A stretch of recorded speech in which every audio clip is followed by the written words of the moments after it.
Hello everyone, ई point classes में आप सभी का हार्दिक स्वागत है। बच्चों, आज हम कक्षा 8वीं बोर्ड सामाजिक विज्ञान का पेपर हल कर रहे हैं। इस पेपर के जितने भी प्रश्न हैं उन सभी प्रश्न का उत्तर हमने लिखकर बहुत ही अच्छी तरह से तैयार किया है। इस प्रत्येक प्रश्न का उत्तर इसी पेपर के अंदर हमने लिख रखा है। आप ध्यानपूर्वक इसका अध्ययन करें। इसके एक एक प्रश्न का उत्तर हम आपको बताएंगे। जो ये 8वीं बोर्ड का सामाजिक विज्ञान का पेपर है ये 2.5 घंटे का होगा और कुल जो अंक है वो 80 होगा। और इस पेपर में जितने भी प्रश्न हैं उसका उत्तर इसी पेपर के अंदर ही लिखना होता है। अलग से आपके लिए उत्तर पुस्तिका नहीं दी जाएगी, आपको इस पेपर के अंदर ही उत्तर लिखने हैं। तो ये खास तौर से आप ध्यान रखें। और इसमें सबसे पहले सेक्शन ए आएगा, उसमें एक एक नंबर के क्वेश्चन आएंगे। तो विद्यार्थी इन प्रश्न पेपर को आप ध्यानपूर्वक देखें तथा आप जो हमारा यह चैनल है ई पॉइंट क्लासेज, इसको सब्सक्राइब कर दीजिए, क्योंकि हम इसके जितने भी पेपर हैं 8वीं बोर्ड के वो सभी अपलोड करेंगे। और अब तक हमने विज्ञान और गणित के पेपर अपलोड कर दिए हैं। नेक्स्ट वीडियो में हम इसके हिंदी, इंग्लिश और संस्कृत का पेपर अपलोड करेंगे। इसलिए आप चैनल को सब्सक्राइब करें तथा बेल आइकन दबाकर नोटिफिकेशन ऑन कर दें, ताकि जैसे ही हम पेपर अपलोड करेंगे सबसे पहले नोटिफिकेशन आप तक आएगा और आप उसको आराम से पढ़ सकोगे। तो इसमें क्वेश्चन नंबर 1 है। सबसे पहले नीचे दिए गए प्रश्नों में से सही विकल्प का चयन करें। इसमें से सही विकल्प का चयन करना है। इसमें पहला है, इतिहासकारों ने अंग्रेजी शासन द्वारा तैयार रिकॉर्ड का प्रयोग किया था। क्यों प्रयोग किया था? ये इतिहास के अध्ययन के लिए किया था। इसका उत्तर है ब। और आप इस जो आगे ये रिक्त स्थान दिया गया है ब्रैकेट, इसके अंदर इसका उत्तर लिखोगे। इसका उत्तर हो गया जाएगा ब। यह पेपर हिंदी और इंग्लिश दोनों में। इसमें जो हिंदी मीडियम का विद्यार्थी है उसके लिए ऊपर दिया गया ये, और इंग्लिश मीडियम का जो विद्यार्थी है उसके लिए ये यहाँ पे दिए गए हैं। तो आप जो अच्छा लगे उसमें कर सकते हो। इसका क्वेश्चन नंबर 2 है, हुर्रा सम्मेलन की अध्यक्षता किसने की थी? हुर्रा सम्मेलन की अध्यक्षता महाराणा जगत सिंह द्वितीय ने की थी। इसका उत्तर होगा ए। नेक्स्ट, वर्ष 2011 के अनुसार भारत की जनसंख्या 121 करोड़ थी। नेक्स्ट क्वेश्चन है, पर्यटन का अर्थ है। पर्यटन का अर्थ आता है भ्रमण हेतु जाना। नेक्स्ट, सामाजिक न्याय हेतु आवश्यक है। सामाजिक न्याय हेतु कानून बनाना, कानून लागू करना और जनचेतना, ये सभी आवश्यकता है, उपरोक्त सभी। तो इसका उत्तर होगा द, और ऊपर वाले का भी द। ये ब्रैकेट है, यहाँ पे लिखना है। नेक्स्ट, बेटी बचाओ बेटी पढ़ाओ योजना का उद्देश्य क्या है? तो इसका उद्देश्य महिला सशक्तिकरण, यानी इसमें ये सभी आ जाते हैं, लेकिन इसमें मुख्य जो है ये इसका उत्तर वह महिला सशक्तिकरण जो इसका है बहुत उपयुक्त इसका उत्तर है। अब नेक्स्ट भाग ब, निम्नलिखित को सुमेलित कीजिए। इनको सुमेलित करना है। तो भारत का स्वतंत्रता, यानी भारत कब स्वतंत्र हुआ था? 1947 में। घुमंतु कृषि, ये काटो और जलाओ, यानी घुमंतु कृषि होती है जो एक जगह से दूसरी जगह जाकर कृषि करते हैं। वो पेड़ पौधे काटते हैं या उनको जला के और वहाँ पे खेती करने लग जाते हैं। प्राच्य शिक्षा, तो ये क्या? संस्कृत भाषा। और बाल विवाह, ये कानूनी अपराध है। इस प्रकार से इसका मिलान करना है। अब इसके बाद में रिक्त स्थानों की पूर्ति कीजिए। पहला, संविधान के अनुसार सरकार के अंग विधायिका, कार्यपालिका और न्यायपालिका है। यानी सरकार के 3 अंग है, विधायिका, कार्यपालिका और न्यायपालिका। नेक्स्ट, ग्राम पंचायत का प्रमुख सरपंच होता है तथा ग्राम पंचायत का कार्यकाल 5 वर्ष होता है। नेक्स्ट, प्राकृतिक संसाधन प्रकृति से प्राप्त होते हैं। जल संसाधन का, ये प्राकृतिक संसाधन का उदाहरण है। नेक्स्ट, आदिवासी शब्द का अर्थ है मूल निवासी और ये जंगलों में निवास करते हैं। 7वां, जनसंख्या वितरण को भौतिक एवं आर्थिक कारक प्रभावित करते हैं। इसके बाद में सेक्शन सी आता है। प्रश्नों को उत्तर देना है। पहला है, प्लासी का युद्ध किन किन के मध्य हुआ था? प्लासी का युद्ध Robert Clive east India company के और नवाब सिराजुद्दौला के मध्य हुआ था। उसके बाद क्वेश्चन नंबर इसका 8वां का 2, 19वीं सदी से पूर्व आदिवासी समूहों में प्रचलित आर्थिक गतिविधियां कौन कौन सी थी? तो ये आर्थिक गतिविधियां थी शिकार करना, वनोपजोक्तर करना और पशुपालन करना। ये 19वीं सदी से पहले आदिवासी समूहों की प्रचलित आर्थिक गतिविधियां थी। नेक्स्ट क्वेश्चन नंबर 9, इसका पहला है, प्राच्य वादी शिक्षा के समर्थक विद्वानों के नाम, तो इसका जेम्स मिल और थॉमस मैकाले थे। और इसका सेकंड है 17वीं शताब्दी के भारतीय सूती वस्त्रों की कोई दो विशेषता बताइए। तो इसकी दो विशेषता थी बेहतर गुणवत्ता और बारीक कारीगरी, ये इसकी दो महत्वपूर्ण विशेषता थी। इसके बाद क्वेश्चन नंबर 10, 1857 की क्रांति के क्या कारण थे। तो 10वें का पहला है 1857 की क्रांति के क्या कारण थे। तो पहला है लॉर्ड डलहौजी की राज्य हड़प नीति और दूसरा है सैनिकों के साथ भेदभावपूर्ण व्यवहार। और 10वें का सेकंड है स्थायी बंदोबस्त प्रथा क्यों असफल रही।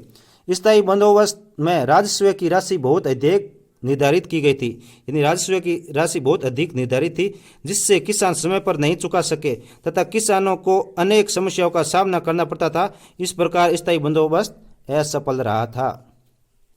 क्वेश्चन नंबर 11, गैर परंपरागत ऊर्जा स्रोत क्यों महत्वपूर्ण है। कोई दो गैर परंपरागत ऊर्जा के उदाहरण दीजिए।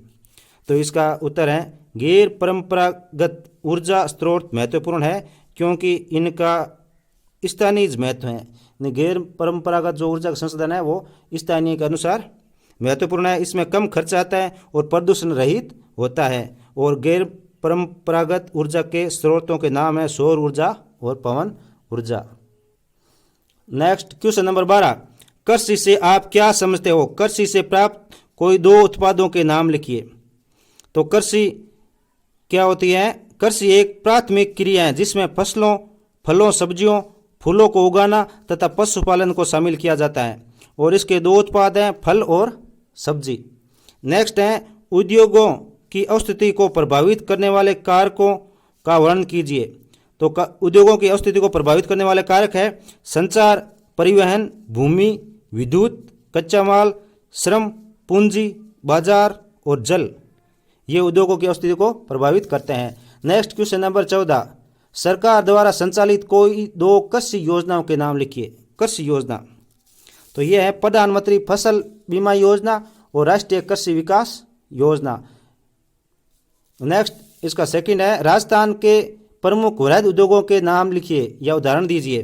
तो प्रमुख वृहद उद्योग है सीमेंट उद्योग, सूती वस्त्र उद्योग, नमक उद्योग और कांच उद्योग। ये वृहद उद्योग है राजस्थान के। क्वेश्चन नंबर 15, राजस्थान के दुर्गों की सुरक्षा हेतु क्या प्रबंध किए जाते थे। तो राजस्थान में दुर्गों की सुरक्षा हेतु ये प्रबंध किए जाते थे। दुर्ग के चारों ओर चौड़ी एवं बड़े आकार की दीवारें बनाई जाती थी। दुर्ग के चारों ओर गहरी खाई या नहर बनाई जाती थी। इसके बाद नेक्स्ट है पश्चिमी राजस्थान में जनसंख्या घनत्व पूर्वी राजस्थान की अपेक्षा कम है, कारणों को स्पष्ट कीजिए।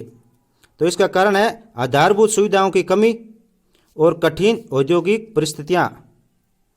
अब क्वेश्चन नंबर 16, धर्मनिरपेक्षता से आप क्या समझते हो। तो धर्मनिरपेक्षता का अर्थ है किसी के साथ धर्म के आधार पर भेदभाव नहीं किया जाना चाहिए। सेकंड है स्वतंत्र न्यायपालिका से क्या तात्पर्य है। स्वतंत्र न्यायपालिका का अर्थ है सरकार के अन्य दो अंग विधायिका और कार्यपालिका न्यायपालिका के कार्यों में हस्तक्षेप न करे। यानी जो ये सरकार के दो अंग है विधायिका और कार्यपालिका, ये न्यायपालिका के कार्यों में हस्तक्षेप न करे। आगे क्वेश्चन नंबर 17 है सरकार किस प्रकार से सामाजिक न्याय को प्रोत्साहन देती है। कोई दो उदाहरण दीजिए। तो इसके दो उदाहरण देने हैं। सरकार निम्न प्रकार सामाजिक न्याय को प्रोत्साहन देती है, कानून बनाकर, कानून को लागू करके और कानून की निगरानी करके। यानी कानून लागू कर दिया और उसकी निगरानी नहीं हो रही है, उसका दुरुपयोग हो रहा है, तो उसकी निगरानी रखना आवश्यक होता है। और इसका 17 का सेकंड है सरकार द्वारा नागरिकों को दी जाने वाली कोई दो जन सुविधाएं बताइए। कोई दो जन सुविधा होती हैं, स्वच्छ पानी की सुविधा सरकार देती है, बिजली की आपूर्ति करती है और सार्वजनिक परिवहन। इस प्रकार से सरकार ये महत्वपूर्ण जन सुविधाएं देती है। अब नेक्स्ट है क्वेश्चन नंबर 18, अलोकप्रिय कानूनों के संदर्भ में जनता सरकार पर किस प्रकार का दबाव बना सकती है। तो सरकार ये जनता जो सरकार पर दबाव बनाती है वो तो एक ज्ञापन देकर और दूसरा शांतिपूर्वक धरना प्रदर्शन करके सरकार पर दबाव बना सकती है। नेक्स्ट है लोकतंत्र में संसद की क्या भूमिका, विश्लेषण कीजिए। तो संसद की भूमिका कानून बनाती है और सरकार को नियंत्रित करना, मार्गदर्शन देना और जानकारी देना, यह संसद का प्रमुख काम है। इसके बाद में क्वेश्चन नंबर 19, आता है राजस्थान के मानचित्र पर निम्न जिलों को दर्शाइए। ये राजस्थान का मानचित्र दिया गया और इसमें इन जिलों को दर्शाना है। तो इसमें सबसे पहले कोटा, तो कोटा ये नीचे यहाँ पे दिया गया है, ये कोटा है। उसके बाद डूंगरपुर, तो सबसे नीचे ये यहाँ पे ये डूंगरपुर दिया गया है, ये यहाँ पे डूंगरपुर है। और उसके बाद में यहाँ सीकर, ये झुंझुनू, ये ऊपर झुंझुनू है, इसके नीचे की तरफ ये सीकर है। इसके बाद भाग द आता है डी सेक्शन। इसमें अथवा में दिए गए प्रश्न 2, पहले आहुआ विद्रोह का वर्णन अपने शब्दों में कीजिए और दूसरा है 1857 की क्रांति की असफलता के कारणों का वर्णन कीजिए। तो हमने ये दूसरा है, इसका उत्तर यहाँ पे लिखा है। 1857 की क्रांति की असफलता के प्रमुख कारण निम्नलिखित है। पहला, अधिकांश राजा महाराजाओं द्वारा अंग्रेजों को भरपूर सहयोग प्रदान किया गया। दूसरा, क्रांति निर्धारित समय से पूर्व ही प्रारंभ हो गई। तीसरा, क्रांति की शुरुआत सीमित स्थानों पर ही हुई थी। चौथा, क्रांतिकारियों के मध्य कुशल एवं संगठित नेतृत्व का अभाव था। और पांचवा, क्रांतिकारियों में परस्पर तालमेल एवं साधन का अभाव था। इस प्रकार से इन कारणों से यह 1857 की क्रांति असफल हुई थी। इसके बाद में क्वेश्चन नंबर 21 आता है। इसमें भी 2 प्रश्न है, अथवा में दिए गए हैं, दोनों में से एक का उत्तर लिखना है। पहला, अपराध की जांच में पुलिस की भूमिका का वर्णन कीजिए और दूसरा, न्याय प्रणाली में निष्पक्ष सुनवाई से आप क्या समझते हो। तो साथियों, लगातार हम इन प्रश्नों को हल करें। अभी तक आपने चैनल को सब्सक्राइब नहीं किया तो सब्सक्राइब कर दीजिए, क्योंकि हम इसी प्रकार से महत्वपूर्ण प्रश्नों के नोट्स के रूप में हम उत्तर आपको लिखवाते हैं, ताकि बोर्ड एग्जाम में अच्छे अंक प्राप्त कर सको।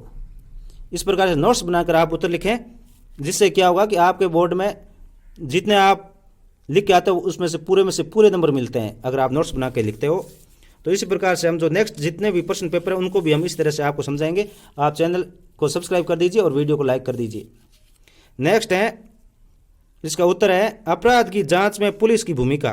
तो इस पहले वाले का उत्तर हम लिख रहे हैं। अपराध की जांच में पुलिस की महत्वपूर्ण भूमिका होती है। प्राथमिकी दर्ज होने के बाद पुलिस जांच के लिए गवाहों के बयान दर्ज करती हैं, सबूतों को इकट्ठा करती हैं।